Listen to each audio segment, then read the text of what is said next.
And I'm just looking forward to continuing to learn and really so that we can do a really great job for our kids. I have a couple upcoming additional activities that will be happening over the next week.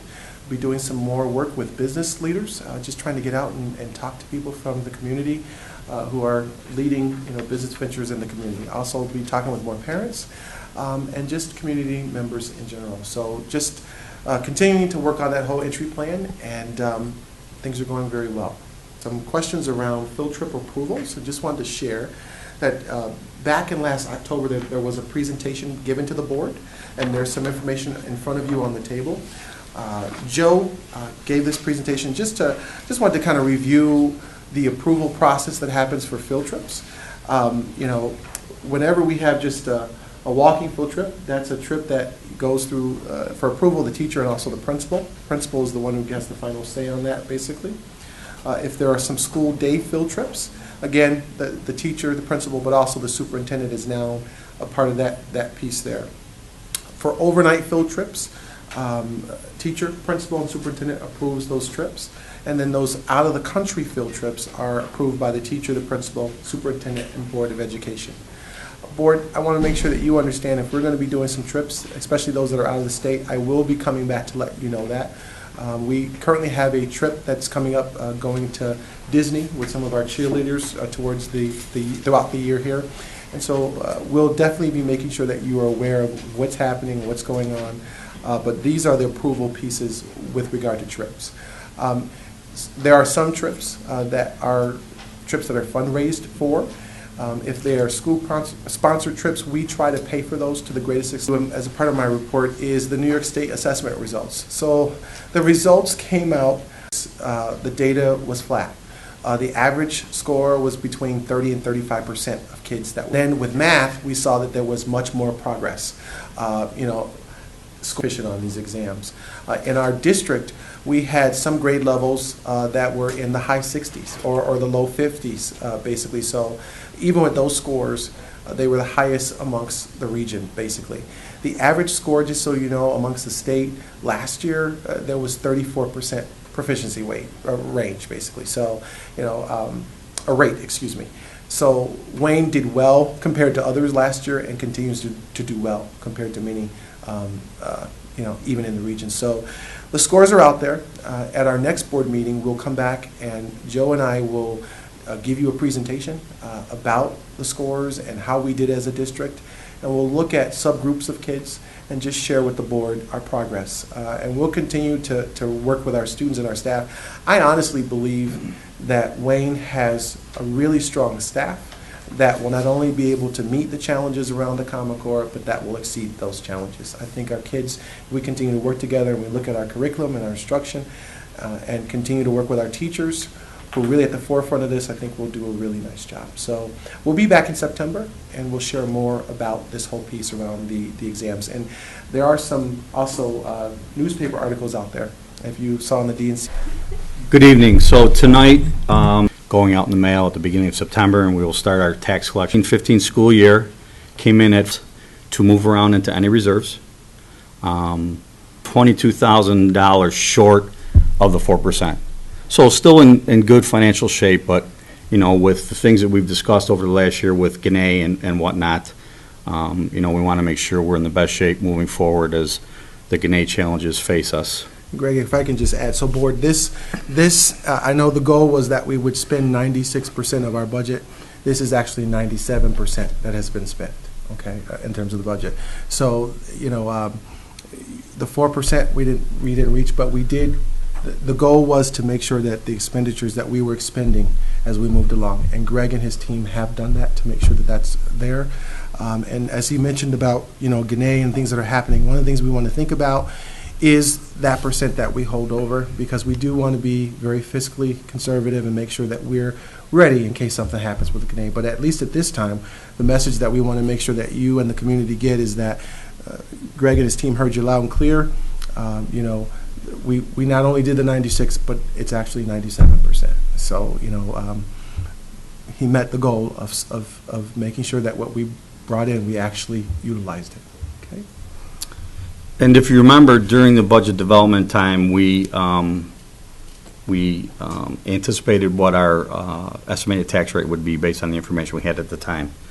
So we had told in our budget presentations that our tax rate was going to go up 2.86% or 59 cents per thousand. What you'll see when we go to the next piece on the actual rate setting. It's on. I want to make sure I understand this, Greg, and I'm going to generalize here. I think some of the criticism that the district has received in the past has been that in our budget, we say we're going to spend $1 million of our reserves. And then at the end of the year, we say, hoorah for us, we spent $1 million. But then we have $2 million left over in excess funds, and then we replenished the reserves with $2 million, and therefore we didn't really spend $1 million. We actually gained $1 million. So I think that's been some of the criticism in the past. In fact, I'm sure it is. So what you're telling me this year, I just want to make sure I understand this because you'll have to tell me 4 times before I get it. But we budgeted for $537,000 out of our reserves. Correct. And we actually spent it. And we are putting no money back in our reserves. That's correct. That is correct. So this is exactly what the comptroller likes to see. Now, I've said this before, Mhm. and I'll say it again. I like to see that number be at 0. I'd like to see us spend none of our reserves. I mean, I know we have to, and I know they've told us we should spend them down, but I've said it before, and I'll say it again. I don't care what they say. I want to keep that cushion for future traumatic events in this community. So I'm very proud of you for spending what you said you were going to. On the other hand, the more we keep, the better. I'm also a fan of not adding to it. I'll make that very clear also, because that's also been a lot of criticism is we've been adding to them. I certainly don't want to add to them. And I think it's good, given the past events that we've suffered, that spending $500,000 of it is fine. But, and it's even better that we didn't add to it this year. But I'm also a fan of keeping that cushion. But it looks good to me. Other than that, I don't have any questions. Thank you. questions, anyone else? Okay, so at your places, you have a revised, if you remember at our last communications meeting, Supervisor Smith from the town of Ontario was in attendance, and he shared with us that the equalization rate for Ontario was going to be changing. And actually, if you flip back a page, you can see at the very top, under Ontario, their equalization rate used to be at 100%, and now it's at 97%. So what that means is that properties that are listed on the assessment, some of the properties are undervalued. They're worth more than what the assessment is. So the state sets the equalization rate, and when that happens, to compensate for that, the state will lower the equalization rate.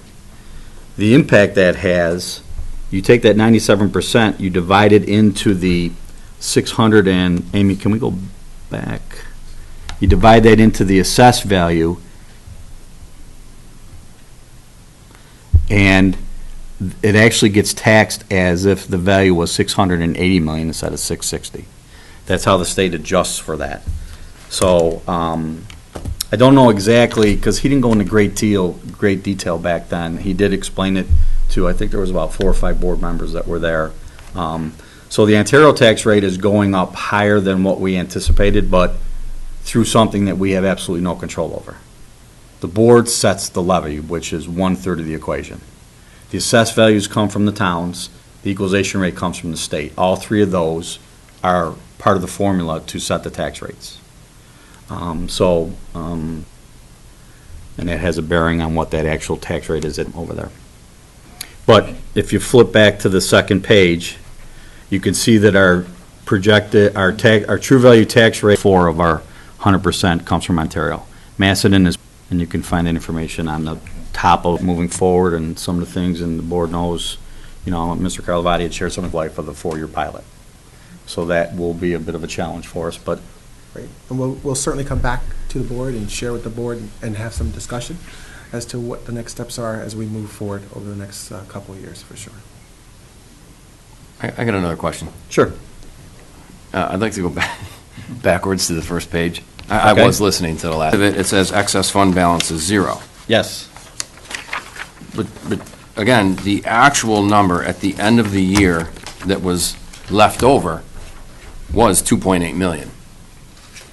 Now, we planned on having 1 million, and you already explained the 130,000, so let's just forget that's there. But we had 2.8 left in reality. We actually had 1.1 because the 1.7 is already there. That because that's when they said, well, you use money as a revenue in reserves, but then you just pumped it right back in. Okay.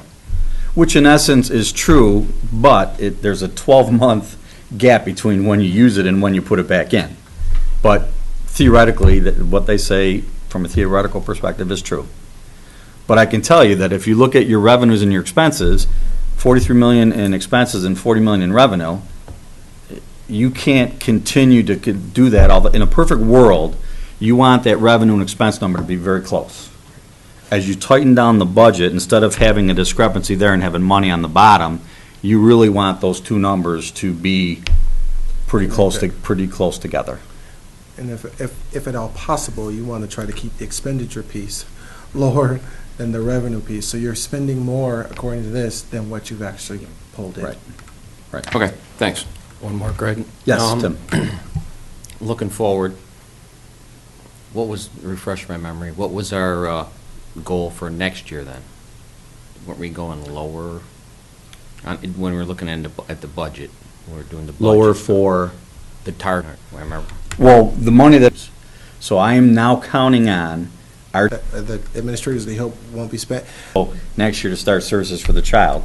But, I mean, we can look at other areas of the budget and maybe not buy as much copy paper. Or, there are other things that we can do that if a lot of unexpected things happen, we can look and say, okay, geez, we were going to do this. We're not going to do that now. We'll have to hold off. So, but that's a change in the whole thought process, and our staff and our community are not used to, we as administrators, just like I think you as a board, you try to meet people's needs. So we're kind of used to trying to step up to the plate and meet people's needs. And sometimes that means spending money. What this means going forward possibly is we might have to say no once in a while.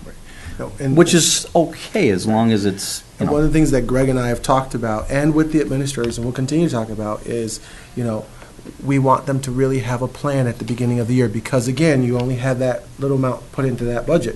So, if there's things that come up that are, anomalies that can wait for a year, they're going to have to wait. Our goal is to make sure that we don't overexpend. So, we're getting our folks into the business of really thinking about what do we need throughout the year, what do we need at the beginning of the year, middle of the year, so that way when these things come up, they know they may have to wait for a little while. And we'll do that. And board, please understand that our goal is to certainly respond to the comptroller's audit. We want to make sure that we're doing. for this year, we tried to get them to kind of change a little. Approval, then you have to spend up front and then get reimbursed. So we're at the very beginning. Recommendations. I think there was some discussion last year about who was on the team, and we were at the very beginning stages of that because the information was very slow coming up. Nikki Wilson is here with us. Nikki Wilson is here with us tonight. Nikki's our school lunch director. I believe she knows most of you or all of you. And this is information that is sent to the board every time at this year. We have to get our prices set. We put them in our welcome back newsletter. Also, we'll be asking the board president to sign the free and reduced lunch program piece from the state. We are recommending, I left my packet over here, excuse me, an increase in our lunch prices. We lost about $7,000 in our school lunch program. And you never want to lose money, but compared to a lot of other districts, that is a very small number. Districts in our region have lost about a lot of them $50,000, and they've had to get support from the general fund to stay afloat. We are not in that position. Even with the $7,000 loss, we still have about a $55,000 fund balance for the school lunch program. But Nikki and I have met, and you have our recommendation before you. We're not recommending any change in the breakfast price, but we are recommending an increase in the Lunch price for middle and elementary students going from $2.15 to $2.25. And so that's a 10-cent increase at the middle elementary level, and a 20-cent increase going from $2.30 to $2.50 at the high school. Those changes will generate approximately $16,500 in additional revenue, but we also have some increases in our expenditures. Obviously, there's always a little bit of a balancing, you try to keep it very affordable, but you have to be able to be profitable and still meet the nutritional needs, and that becomes a little bit more of a challenge with the Healthy Hunger Free Kids Act. Which has had a big effect on the menus. You want to share what happened on a la carte sales this year? Well, the good news is our meal counts were up this year, it's in comparison to last year. Our federal and state reimbursements were up because of that. After we did an analysis of some numbers, we found that our a la carte sales were down $40,000 this year. Smart Snacks in Schools started last year. And we had that discussion when I gave you the board presentation. It has to be a fruit, a vegetable, whole grain, 100% juice, etc. So there are quite a few items that we chose and could not sell last year.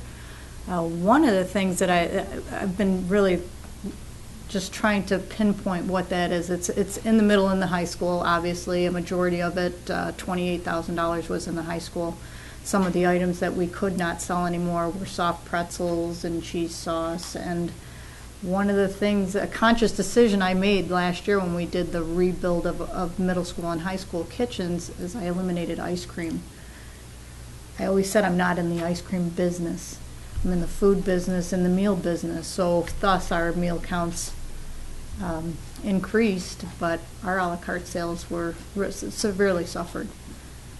So I'm kind of torn. Do I bring back ice cream just so I can increase my a la carte sales, or do we just continue on the path of serving healthy meals and just hope that we can increase our meal counts and gain some additional revenues by raising some meal prices where they should be? Part of Healthy Hunger Free Kids Act was what they call meal price equity. I'm not sure if you know what that is, but there is a complex formula that you have to input into.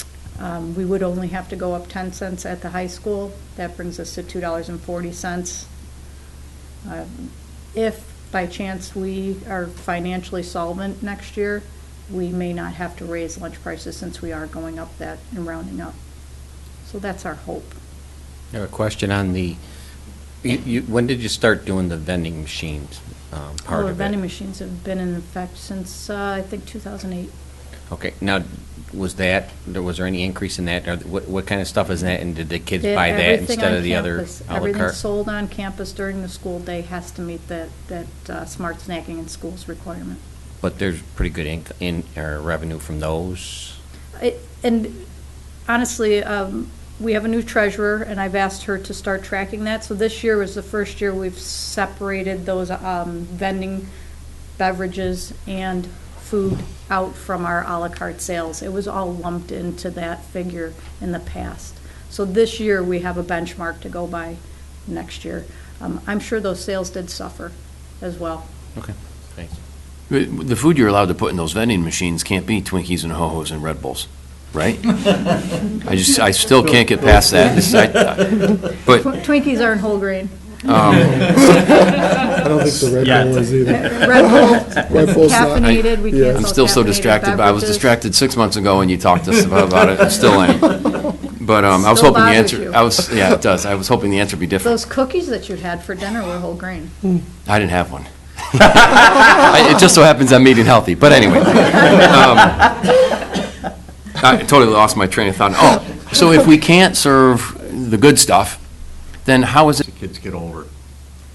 The rate does not decrease, the participation decreases. So this Okay. year is the first year that we have 4 schools that are qualifying for severe need breakfast.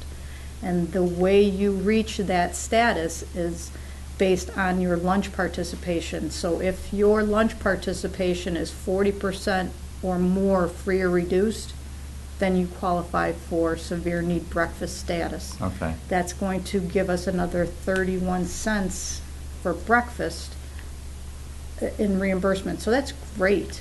4 buildings, the high school is the only one that did not meet that status. Our big push is going to be increasing our breakfast. We're at 60% of participation in our lunch program, 60 to 65, and that's pretty good. Being only 31% free or reduced. I think we need some serious growth in that breakfast program. Okay. The other question I have is, I think I've read or heard someplace that as the youngsters move up to the grade level, they get more accustomed to eating the healthy food, and so the participation rate. It's all lumped in as Yes. one thing. Okay, I just wasn't Yes. sure if that was, Yes. We have a 0% increase in our labor. I eliminated a 4.5-hour position this year, which is, if you take into consideration the wage increases, I believe it will be a flat labor schedule this year, just because of that decrease in hours. Questar is a BOCES service from the Rensselaer Columbia Green BOCES, and it's a bias, but it is by far, in my mind, the best BOCES service you can get. These people are very good, County Standards Board. They said that school districts and municipalities had to, they cannot do that. They cannot set the money aside out of their rates. They have to pay as they go. They gave us a check for that unaided portion at the very beginning, which basically made us cost neutral. They don't give us the total unaided portion, but the gift that we get from them on an annual basis is based on how much we spend. And our gifts have ranged from a little background on why they continue and are able to continue to give money to help support the program. I have to say, being a teacher, we did merry-go-round theater in my school district, and not only do they provide wonderful programs, and especially, I mean, not so much in this district where I taught, there were children that never got to see real theater, and it was so enriching. But they also can work along with the curriculum, Yes, which they can. is Teachers. phenomenal. So they provide a wonderful service. Yes. Yeah, I appreciate the update, Greg, because I know that I had, I think it was at least a year ago, it might have been 2 years ago, I remember seeing it, and I had asked a question, and it seems like the answer was kind of along the lines of, it's a great thing, we get it every year. But it seems like at that time it was at least $9,000. But when I saw that $11,000 number, I was a little interested in a little bit more background, because that is a substantial contribution or donation. So I appreciate the update. Thanks. You're welcome. All right, so I believe that concludes the.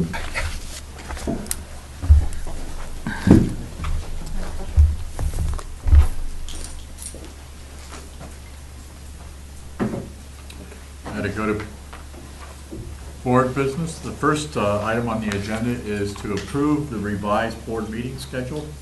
I think primarily the reason for that is that we've decided that we're going to hold our meetings in this room this year, and so we have to approve the meeting schedule accordingly. The reason that we're choosing to hold all the meetings in here is to cut down on the labor for our custodial staff and setting up the cafeteria, as well as our tech people. So can we get a motion to approve our board meeting schedule? Jeremy, second. Pam. Any discussion? All in favor? Opposed? Thank you. Next item on the agenda is to approve the 2015-16 tax levy. Do you think I should read all of this? You can, or you could just that is written.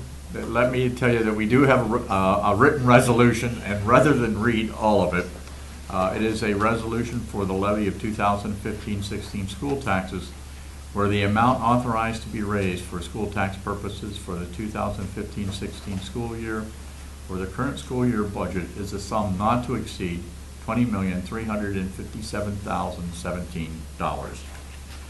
Can we get a motion to approve the 2015-16 tax levy? Pam, a second? Phil, any discussion? All in favor? Opposed? Next is to approve the school lunch price increase, as mentioned by Greg and Nikki. Can I get a motion to approve the school lunch? Say Dennis, a second. Carrie, any discussion? All in favor? Opposed?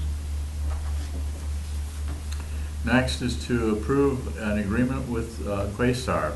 Can I get a motion to approve that? Carrie, a second? Pam, any discussion? All in favor?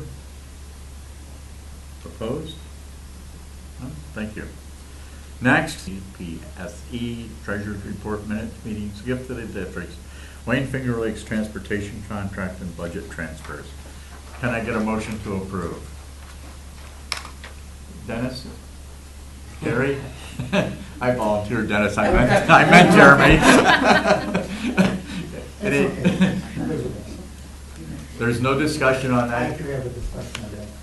On the gifts to the district, what were they?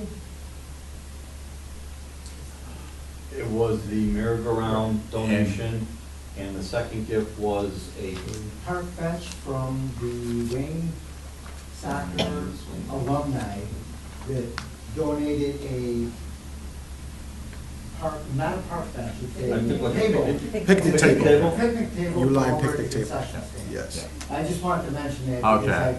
because I've been to the golf tournaments many times, and it's a great thing that they do. And it was great that they gave that back to the district. Okay. The donation is a 46-inch square Uline picnic table valued at approximately $800 from the Wayne soccer alumni. All in favor? Can we make sure we do, thank you? That's already been done. It's already, It's okay. already done. I don't know if we have to say that every time or if it's just done. She does it automatically. It's in our packet. I sign them every time. I used to have to say it, so thank you. All in favor? Opposed? Thank you. At this time, can we get a motion to go into executive session?